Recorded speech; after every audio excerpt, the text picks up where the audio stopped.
Así que, amados hermanos, leemos Éxodo capítulo 4, versículo 27 y leeremos hasta el capítulo 5, versículo 14. Y dice así de la siguiente manera: Y el Señor dijo a Aarón: Ve al encuentro de Moisés en el desierto. Él fue y le salió al encuentro en el monte de Dios y lo besó. Moisés contó a Aarón todas las palabras del Señor con las cuales le enviaba y todas las señales que le había mandado a hacer. Entonces fueron Moisés y Aarón y reunieron a todos los ancianos de los israelitas. Aarón les habló todas las palabras que Dios había hablado a Moisés. Este hizo entonces las señales en presencia del pueblo. El pueblo creyó. Y al oír que el Señor había visitado a los israelitas y había visto su aflicción, se postraron y adoraron. Capítulo 5. Después Moisés y Aarón fueron y dijeron a Faraón: Así dice el Señor, Dios de Israel: Deja ir a mi pueblo para que me celebre una fiesta en el desierto. Pero Faraón dijo: ¿Quién es el Señor para que yo escuche su voz y deje ir a Israel? No conozco al Señor, y además no dejaré ir a Israel. El Dios de los hebreos nos ha salido al encuentro, contestaron ellos. Déjenos ir, le rogamos. Camino de 3 días al desierto para ofrecer sacrificio al Señor nuestro Dios. No sea que venga sobre nosotros con pestilencia o con espada. Pero el rey de Egipto les dijo: Moisés y Aarón, ¿por qué apartan al pueblo de sus trabajos? Vuelvan a sus labores. Miren, añadió Faraón, el pueblo de la tierra es mucho ahora, ¿y ustedes quieren que ellos cesen en sus labores? Aquel mismo día, Faraón dio órdenes a los capataces que estaban sobre el pueblo y a sus jefes y le dijo: Ya no darán, como antes, paja al pueblo para hacer ladrillos. Que vayan ellos y recojan paja por sí mismos, pero exigirán de ellos la misma cantidad de ladrillos que hacían antes. No la disminuyan en lo más mínimo, porque son perezosos. Por eso claman y dicen: Déjanos ir a ofrecer sacrificio a nuestro Dios. Recárguese el trabajo sobre estos hombres, para que estén ocupados en él y no presten atención a palabras falsas. Salieron pues los capataces del pueblo y sus jefes y hablaron al pueblo y dijeron: Así dice Faraón, no les daré paja. Vayan ustedes mismos y recojan paja donde la hallen, pero su tarea no será disminuida en lo más mínimo. Entonces el pueblo se dispersó por toda la tierra de Egipto para recoger rastrojos en lugar de paja. Los capataces los apremiaban diciendo: Acaben sus tareas, su tarea diaria, como cuando tenían paja. Y azotaban a los jefes de los israelitas que los capataces de Faraón habían puesto sobre ellos, diciéndoles: ¿Por qué no han terminado ni ayer ni hoy la cantidad de ladrillos requerida como antes? Amén. Vamos a continuar, amados hermanos, con esta serie de predicaciones en el libro de Éxodo. A manera de repaso, como hemos visto en los capítulos anteriores, cómo Dios de manera soberana ha cumplido la promesa a Abraham. En primer lugar, haciendo de su simiente ahora una gran nación, aproximadamente 2 millones de israelitas. Y en segundo lugar, también preservando al pueblo de Israel en Egipto en medio de esta esclavitud. Pero ahora también Dios va a redimir al pueblo de Israel a través de un libertador, Moisés. Pero para que entren en la tierra prometida, para que entren en la tierra que el Señor les ha prometido y le adoren. Hemos visto cómo Dios es el protagonista de todo el libro de Éxodo. Él ha sido fiel a las promesas del pacto de gracia. La última vez consideramos cómo Moisés, después de poner a Dios muchas excusas, él hizo 5 preguntas y Dios pacientemente contestó a cada una de esas preguntas que Moisés presentó. Moisés es persuadido por el Señor a ir a Egipto, y mientras va en el camino con su familia, con su esposa Séfora y su hijo Gersón, Dios le sale al encuentro y quiere matarlo, porque no ha cumplido el pacto. Su hijo Gersón no había sido circuncidado, pero una vez que su hijo es circuncidado, Dios lo dejó continuar en su camino. Aprendimos que solo podemos servir a Dios como discípulos en sus términos, amados hermanos, y no en nuestros propios términos, sino vamos a servir al Señor como discípulos en los términos que el Señor ha establecido. Ahora llegamos al capítulo 4, versículo 27, y estaremos abordando hasta el capítulo 5, versículo 14. En este gran pasaje o en este texto encontramos 4 escenas. Del capítulo 4, versículo 27 hasta el versículo 28, encontramos la primera escena, un reencuentro entre Moisés y Aarón. La segunda escena que encontramos en este pasaje se encuentra en el versículo 29 hasta el final, el versículo 31 del capítulo 4. El encuentro de Aarón y Moisés con los ancianos de Israel, con los líderes de Israel, con los cabezas de hogares de Israel. Y luego ya nos entramos en el capítulo 5, del versículo 1 hasta el versículo número 5, y encontramos la audiencia de Aarón y Moisés con el faraón. Y luego en el versículo 6 hasta el versículo número 14 encontramos la cuarta escena de este gran pasaje.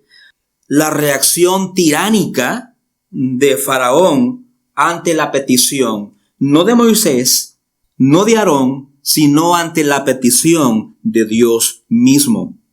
Mientras consideramos estas 4 escenas el día de hoy, si Dios lo permite, vamos a aprender, hermanos, lecciones muy importantes. Hay muchos principios en estas 4 escenas que estaremos viendo.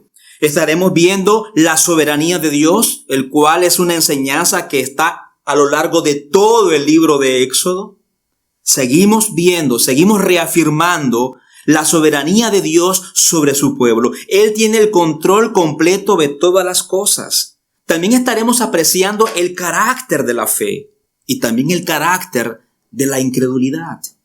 Veamos en primer lugar el reencuentro entre Aarón y Moisés, nuestros primeros versículos que nosotros leímos. Dios envió a Aarón a encontrar a su hermano Moisés en el desierto, como lo había prometido el Señor a su siervo Moisés. Ellos se encontraron en el monte Sinaí, en el mismo monte donde el Señor se encontró o donde el Señor se le apareció a Moisés por medio de una zarza. Este encuentro tuvo que ser de mucho ánimo para Moisés y sobre todo al inicio de este gran ministerio que estaba iniciando. Dios está demostrando una vez más que está a cargo de cada detalle de esta misión. Moisés había pedido ayuda y aquí está la ayuda de Dios. Dios le está enviando lo que él había pedido. Es más, Moisés no tiene que ir a buscarla. A partir de aquí, Aarón se convierte en el portavoz de Moisés durante todo el libro de Éxodo. Amados hermanos, en este primer episodio o en esta primera escena, aprendimos algo sobre la soberanía de Dios.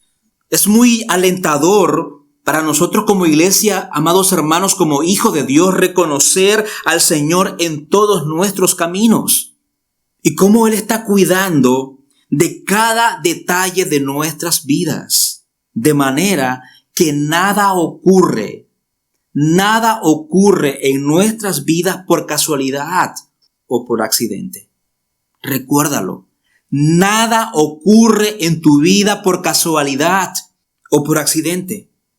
El Señor también no solamente nos ha llamado, sino que también Él encamina nuestros pasos para guiarnos hacia su propósito, amados hermanos. Esto nos debería de hacer a cada uno de nosotros como sus hijos, personas agradecidas. Dios no nos habla como Él le habló a Adán, pero Él sigue al mando de cada uno de nuestros pasos.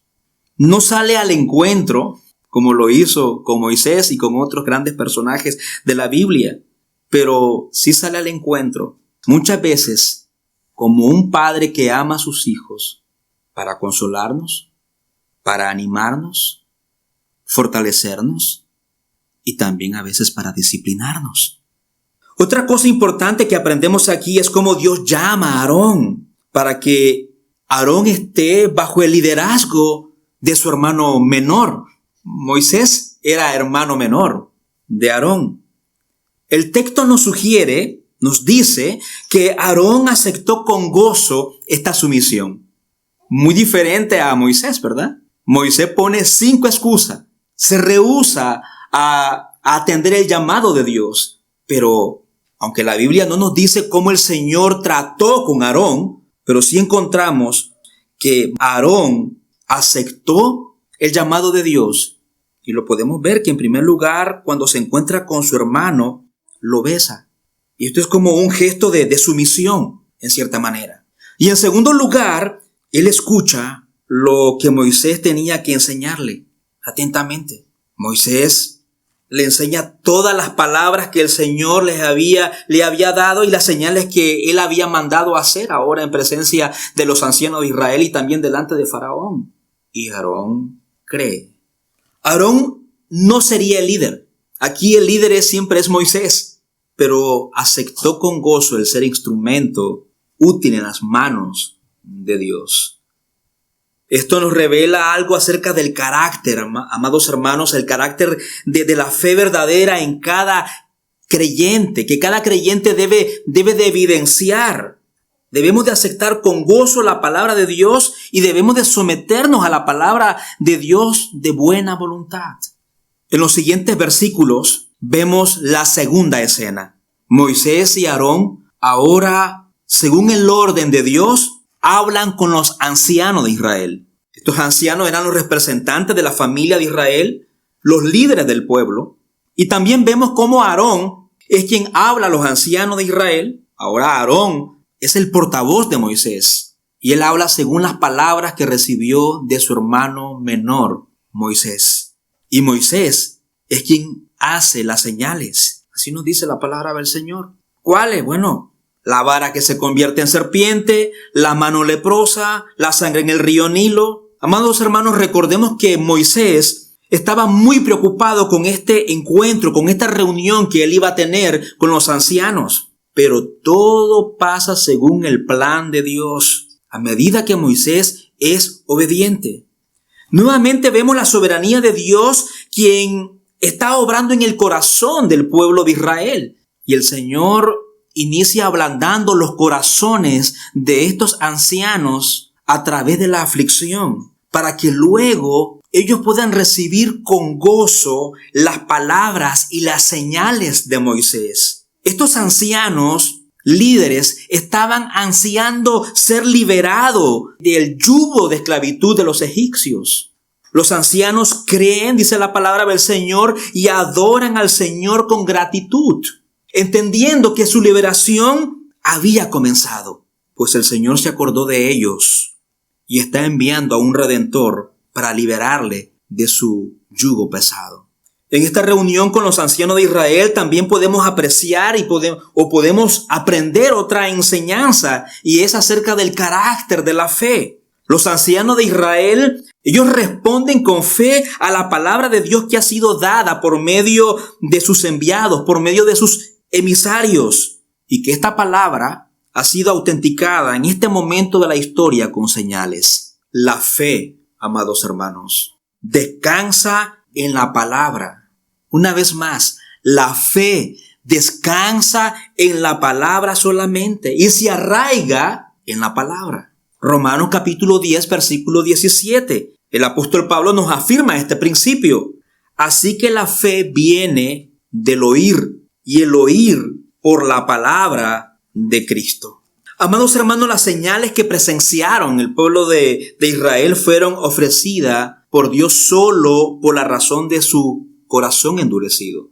Y aún así el pueblo de Israel, habiendo visto estas grandes señales que posiblemente muchos de nosotros a veces nos hemos imaginado o hemos dicho, si tan solo hubiera visto una de esas grandes señales. Ver la vara de Moisés convertida en una serpiente, o haber visto el mar abierto en dos partes. No vuelvo a dudar nunca de Dios. No vuelvo a quejarme nunca jamás de Dios. ¿De verdad sería así? El pueblo de Israel presenció estas señales. Pero como vamos a ver más adelante, en los capítulos posteriores, esta fe tambalea. Más adelante vemos que no se arraigó fácilmente a la palabra de Dios. Así que Dios en su paciencia trata con cada uno de ellos, pero también como un padre que ama a sus hijos, lo disciplina, para que crean sus promesas y obedezcan. Pero este padre amoroso nunca los deja en ese estado de rebeldía. Muchos dicen, si tan solamente viera alguna de estas señales, yo no sería tan rebelde como ese pueblo de Israel. Hermano, la historia nos dice otra cosa. También es muy importante mencionar que esta fe responde con gratitud, responde con adoración a causa de ese amor inmerecido cuando el Señor le envía a un libertador. Así debe ser la vida del creyente. La vida del creyente también debe de responder con gratitud. Debemos responder con adoración, porque nosotros no somos merecedores de este amor que el Señor nos ha concedido a cada uno de nosotros, amados hermanos. Nosotros, hermanos, que nos ha enviado un poderoso Salvador, y este es Cristo, quien anticipaba a Moisés en esta hermosa escena. La fe genuina siempre nos va a conducir, amados hermanos, a la adoración, a la gratitud. Por eso es muy importante, como decía algunos minutos anteriores, recordarnos el Evangelio siempre unos a otros. Veamos ahora los primeros 5 versículos del capítulo 5. En estos primeros 5 versículos del capítulo 5, yo quisiera resaltar el valor de Moisés en esta escena. Estamos ahora en la tercera escena. Yo mencioné 4 escenas, ahora estamos en la tercera. Y en estos primeros 5 versículos yo quisiera resaltar algo de Moisés. Hasta el momento Moisés había sido un miedoso. Hasta el momento Moisés, si ustedes revisan los versículos anteriores, había sido cobarde. Recordamos que en los capítulos anteriores encontramos que Moisés ocultó su asesinato por temor a ser descubierto. Luego él huyó a Madián por temor del faraón. Luego él se negó a ser un embajador del Señor por temor a ser otra vez rechazado por su pueblo. Pero ahora Moisés está delante del rey más poderoso de su tiempo, dándole órdenes de parte de Dios. Yo me hago algunas preguntas. ¿Qué pasó con Moisés aquí ahora? ¿Qué lo convirtió a Moisés ahora en un hombre valiente? Lo encontramos en los primeros versículos de este capítulo, amados hermanos. Y él se lo menciona al faraón. Aquí lo que hizo la diferencia es su encuentro con Dios. Versículo 3. No sé si alguien puede leerme el versículo 3. Dice, el Dios de los hebreos nos ha salido al encuentro. Moisés sabe que Dios ahora está de su lado. Ahora Moisés ha conocido la santidad de Dios. Ahora Moisés ha conocido el amor de Dios. Ahora Moisés ha conocido cuán paciente es Dios y cuán rico en misericordia es Dios. Esto ha marcado la diferencia, amados hermanos. Él ha comenzado a confiar en la palabra de Dios. Ya no hay miedo. Ya no hay angustia. Ahora él puede enfrentar las circunstancias adversas de una forma diferente. ¿Y tú puedes confiar en este mismo Dios? Cada uno de nosotros también por su gracia hemos conocido a este Dios, hemos conocido su poder salvador, también hemos experimentado su amor, su paciencia y su gran misericordia. Y esto mismo también encontramos una escena parecida también en el Nuevo Testamento. 11 discípulos miedosos huyen cuando Jesús fue crucificado, cuando Jesús fue a la cruz, pero luego de haber experimentado la gracia, el poder de la resurrección, La palabra del Señor nos dice que estaban delante del templo proclamando su nombre sin temor, sin miedo. Puede leer conmigo el libro de Hechos, capítulo 4, versículo 13. Al ver la confianza de Pedro y de Juan y dándose cuenta de que eran hombres sin letras y sin preparación, se maravillaban y reconocían que ellos habían estado con Jesús. Aquí la diferencia está su encuentro con Jesús, amados hermanos. Ellos habían estado con Jesús, el mismo Dios que apareció a Moisés en una zarza y que ahora se manifiesta en carne. Este encuentro con Jesús hace toda la diferencia, amados hermanos. Este mismo Dios ahora mora en nosotros por medio del Espíritu Santo. Como creyentes también hemos experimentado su gracia, su amor, su misericordia y su paz en nuestras vidas. También de esta manera nosotros podemos enfrentar estas circunstancias. No sé la circunstancia que tú estás viviendo. No sé el grado de tu vacío y no sé qué lo produce. No sé realmente cuáles son tus miedos. No sé cómo nació tu insatisfacción. Lo que puedo yo decirte es: ¿confías en la palabra del Señor? Porque si tú confías en la palabra del Señor, si tú confías en ese evangelio que se te fue predicado, amados hermanos, tú debes de estar experimentando su gracia, su misericordia y su paz, y esto te va a proveer gozo en medio de las circunstancias. El Señor tiene el control de todas las cosas. El Señor ha sido soberano, es soberano y será soberano por la eternidad. Pero vemos algo más sobre el carácter de la fe. Esta fe genuina se arraiga por medio de la comunión íntima con el Señor. Una vez que nosotros conocemos al Señor, amados hermanos, la fe echa raíces, se arraiga al punto que ya nada podrá detenernos para vivir para la gloria de Dios. Ya nada nos podrá detener. Somos sus ovejas. Y cuando nos salimos de la manada, el mismo Señor, el pastor de los pastores, se encarga él mismo de ir a buscar esa oveja perdida. Él mismo se encarga con su cayado de ir a buscarte. En algunas ocasiones, como el buen pastor, te carga en sus brazos y venda tus heridas. Pero también ese mismo buen pastor no deja de ser un buen pastor. Tiene que darte algunos golpecitos con su vara. Pero Él sigue siendo un Dios bueno y fiel, que tiene cuidado de nosotros. Pero continuemos con nuestro pasaje. Noten las palabras de Moisés y Aarón. Éxodo capítulo 1 y el versículo 1. Así dice el Señor, Dios de Israel: deja ir a mi pueblo para que me celebre una fiesta en el desierto.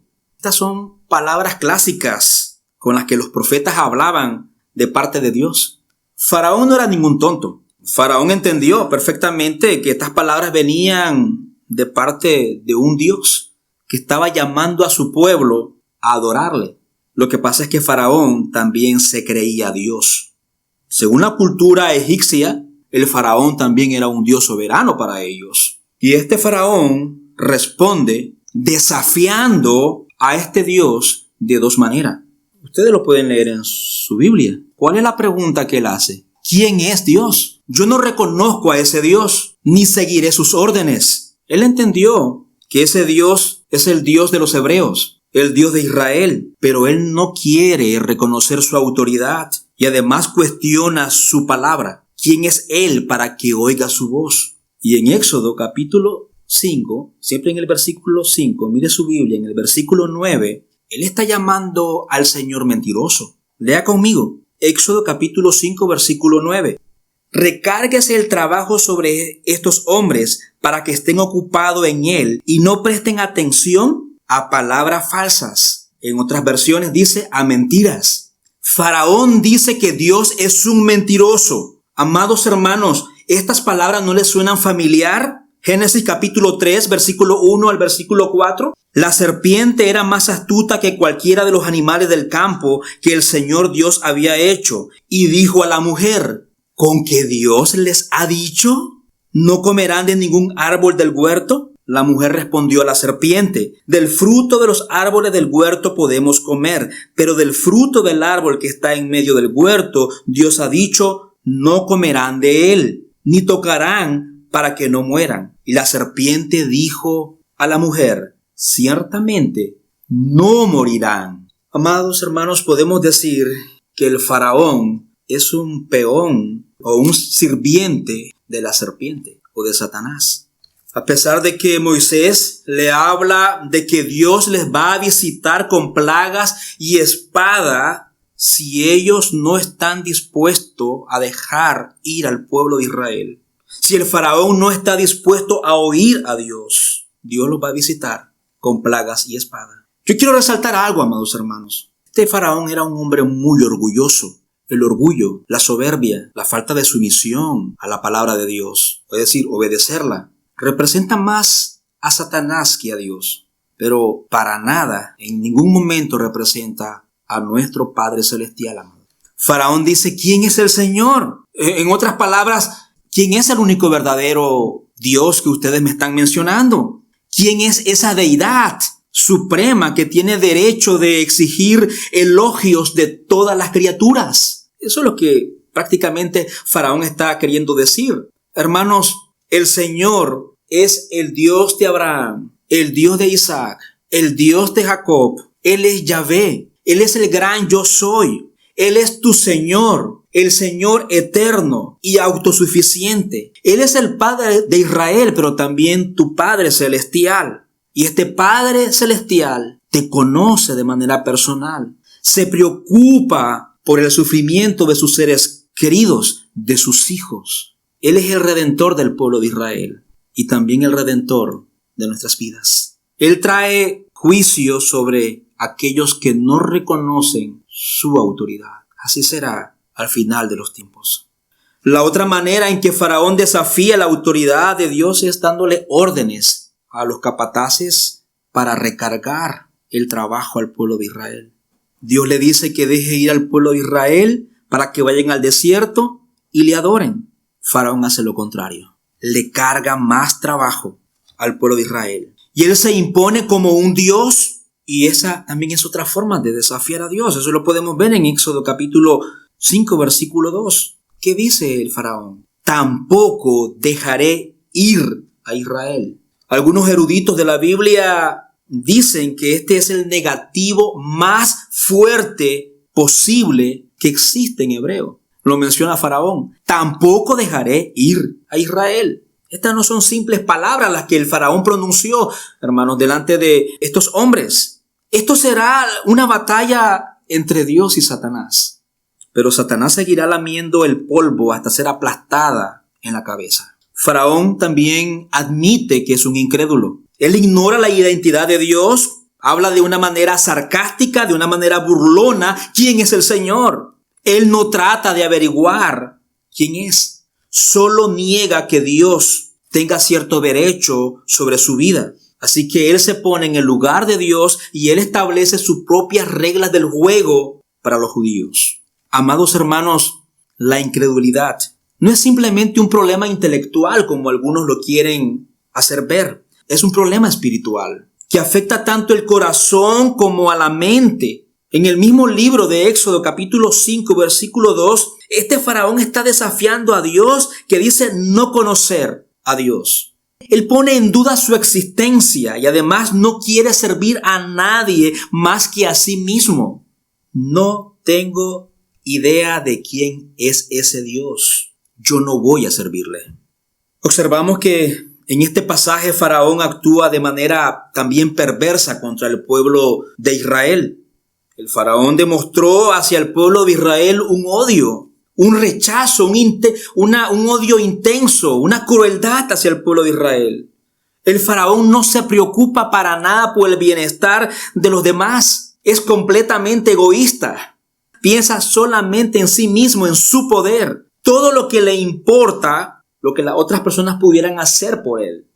Amados hermanos, este es un caso extremo del faraón, pero también refleja muy bien el carácter del incrédulo. El incrédulo ignora la identidad de Dios. Se pone en el lugar de Dios. El incrédulo establece también sus propias reglas del juego.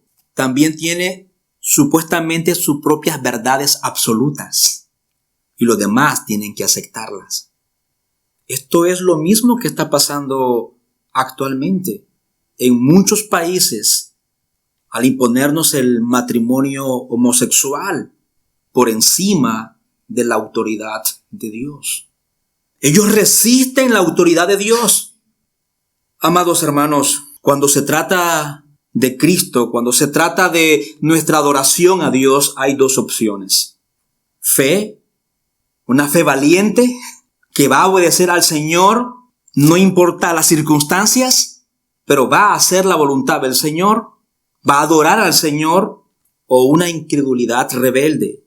O servimos a Dios como lo hizo Moisés y Aarón, o nos servimos a nosotros mismos como lo hizo Faraón. O servimos a este sistema mundano. Ahora bien, no perdamos de vista que en esta última instancia o en esta contienda entre Dios y el Faraón, amados hermanos, Dios constantemente está manifestando su gloria. Mientras que el corazón de su pueblo se ablanda, el corazón del Faraón y los suyos se endurecen. Yo quisiera terminar con la última escena.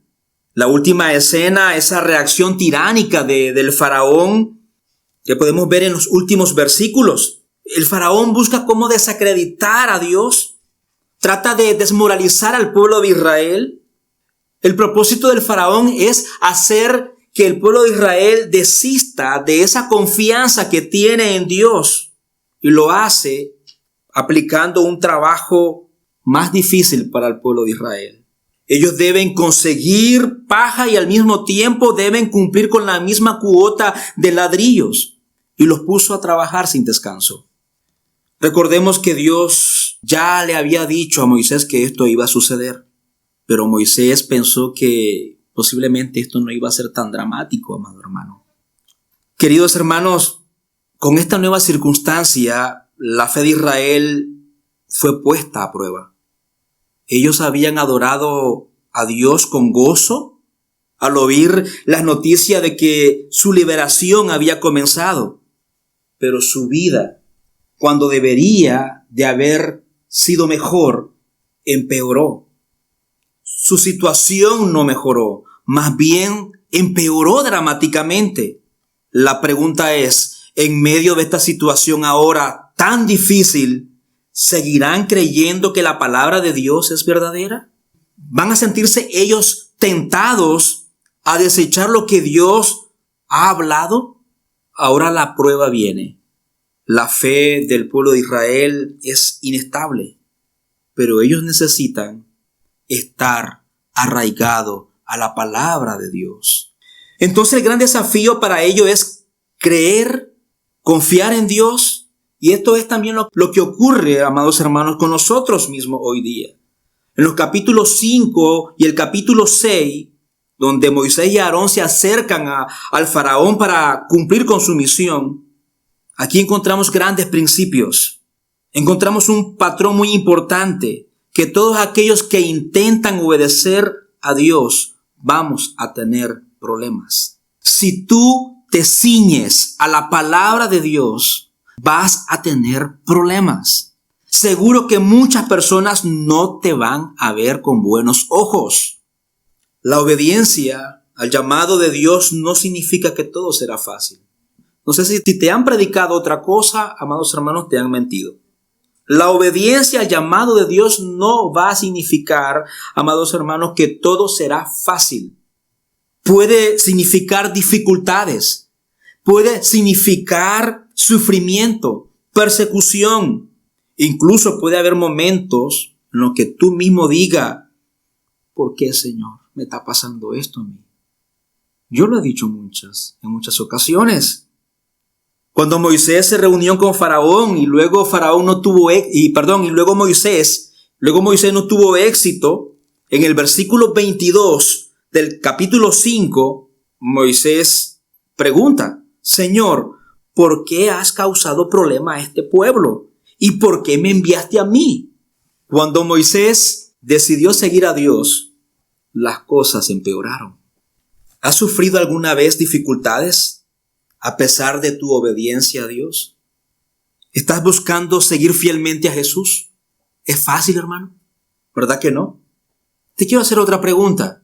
¿Te han tentado algunos de tus compañeros de trabajo o en la universidad, o quizá tu jefe, a seguir sus estilos de vida mundanos, sus estilos de vida pecaminosos? ¿Cómo has reaccionado? Espero que te hayas negado a seguir sus pasos. Y posiblemente por ese motivo te han etiquetado como una persona muy rara. Amado hermano, cuando tú decides obedecer al Señor, si eres un hijo de Dios, tienes que evidenciarlo. Cuando te ciñes a la palabra del Señor, espera problemas. Se burlarán de ti, te van a rechazar.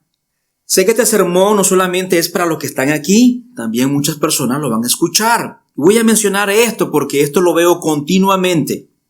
Tal vez usted es una dama soltera que desea casarse y posiblemente ya muchos te han dicho, te va a dejar el tren.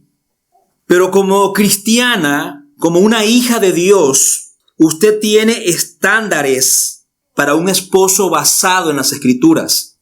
¿Alguna vez otros han tratado de hacer que tú bajes tus estándares y salgas con algún no creyente o algún tipo que sea adinerado? Mira, tiene dinero, es atractivo, ¿qué más quiere, muchacha? Te va a salvar tu vida, aunque este hombre no esté comprometido a seguir a Jesús. Y lamentablemente a veces hasta los mismos creyentes hacen esto. ¿Alguna vez te han dicho que te cases solo por obtener una visa permanente en estos países de Europa? No lo hagas. No lo hagas. Obedece a Jesús en tu soltería. Es difícil, sí es difícil, pero tú no vas a depender en tus propias fuerzas, amado. Ruega al Señor. Conozco de varias parejas adoptivas, es decir, padres que han adoptado hijos y que han experimentado oleadas de problemas después de adoptar niños. Algunos se enfrentaron con problemas de comportamiento, de apego, etcétera, etcétera, y muchas otras cosas más. Estas parejas cristianas persiguieron la voluntad de Dios, hicieron lo que consideraron que es correcto, y sin embargo se enfrentan a grandes dificultades. Leí hace poco la historia de un joven cristiano que jugaba al béisbol y tuvo un accidente. Los presentes que estaban allí en el juego pensaron que se había roto el brazo, pero luego descubrieron que en realidad él tenía un tumor. Antes de esta situación trágica, varios miembros de su familia se habían convertido en cristianos. La alegría de esta familia por estas conversiones se convirtió rápidamente en dolor, pero aún así ellos siguieron firme, obedeciendo al Señor en estas circunstancias muy adversas. Sé de muchos pastores que siguieron el llamado de Dios para pastorear una iglesia en particular, pero que han encontrado una gran oposición desde que llegaron. Algunos pastores han predicado la Biblia fielmente en estas congregaciones, pero han visto poca respuesta. Y en un año, 2 años, ningún crecimiento. Y ellos me comentaban que en algunos momentos ellos también se preguntaban, ¿por qué me enviaste, Señor, a esta iglesia? Puedo entender a estos pastores, pero ¿a quién obedeceremos? ¿A Dios o a los hombres? ¿Qué te parece de este ejemplo? Usted y su familia dejan su vida en su país natal y se van al campo a abrir una obra, se van de misioneros, y al llegar ahí, tú o tu esposa contraen una rara enfermedad, cáncer. También esto le sucede a los cristianos. Muchas de estas personas se preguntaron, ¿por qué, Señor? ¿Por qué nos enviaste aquí? Amados hermanos, obedecer al Señor no es una vida sin dolor. No significa que serás popular. No significa que serás inmune a los horribles problemas de un mundo caído. Si te han dicho otra cosa, lo siento que te esté en este momento diciéndote esto, pero es la realidad. El ser cristiano no significa que serás inmune a los horribles problemas de este mundo. No somos inmunes a las enfermedades. No significa que no nos vamos a encontrar con una guerra espiritual seria y que no vamos a tener tiempos también de desesperación y de angustia. Lo vamos a tener y es posible que muchos de nosotros lo estemos viviendo. Puedes esperar estos problemas y posiblemente si Dios en su soberanía decide enviar otros problemas, puede ser que sean peores todavía. Así que la pregunta que nosotros tenemos que hacernos es: ¿cómo puedo lidiar con este desánimo profundo? ¿Cómo busco vivir la palabra de Dios cuando las cosas no resultan como las espero? ¿A dónde acudo en busca de ayuda, fortaleza y cordura en estas situaciones? Amados hermanos, eso lo vamos a ver en los próximos capítulos, porque el capítulo 5 y el capítulo 6 de Éxodo nos da una respuesta práctica para este tipo de situaciones. Vamos a aprender que para combatir todas estas situaciones necesitamos de su evangelio. Combatimos estos problemas, combatimos el desánimo con las promesas del evangelio. Dios no solo nos ha hecho preciosas promesas de redención, Él también nos ha dicho que nuestra fe, al igual que la de Israel, será probada. Tu fe será probada. Y posiblemente en este momento esté siendo probada. Según Pablo, no voy a mencionar los versículos, una conversión genuina descansa en la palabra de Dios. No descansa en otras cosas, hermano, en otra fuente. Descansa en la palabra de Dios. Se arraiga en ella, en ese terreno, en el terreno de la prueba. Se arraiga en la palabra de Dios. Es su única fuente. Según el apóstol Pedro, hablando de sus primeras cartas, primera y segunda carta de Pedro, las pruebas no nos deberían parecer algo extraño.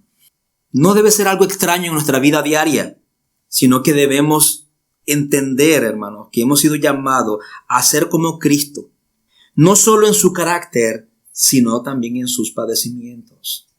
Vamos a tener situaciones dolorosas, vamos a sufrir. Si tú te ciñes a la palabra de Dios, si no te ciñes y te relajas y te adaptas a este sistema, no vas a tener ningún problema, de eso te lo aseguro. Las pruebas, según el apóstol Pablo, también hace relucir la gloria de la fe que nos ha sido dada. Recordemos cómo Satanás menospreció la fe de Job, diciéndole a Dios que si él perdía todo, Job, ¿qué iba a hacer? Iba a maldecir a Dios. Sin embargo, la fe de Job demostró ser verdadera. El apóstol Santiago nos dice que soportemos las pruebas con sumo gozo. ¿Por qué? Bueno, la razón es que ellas hacen parte de nuestro camino hacia la perfección, cuando estemos con el Señor. Por esta razón, amados hermanos, el Señor nos ha anticipado, nos ha dicho que en este mundo nosotros tendremos aflicción. Pero también nos recuerda que podemos confiar en el Señor. Dios les bendiga, amados hermanos. ¿Tenemos palabras de oración? Mi querido Dios, bueno y misericordioso, te damos las gracias, Señor, por tu abundante amor para con nosotros.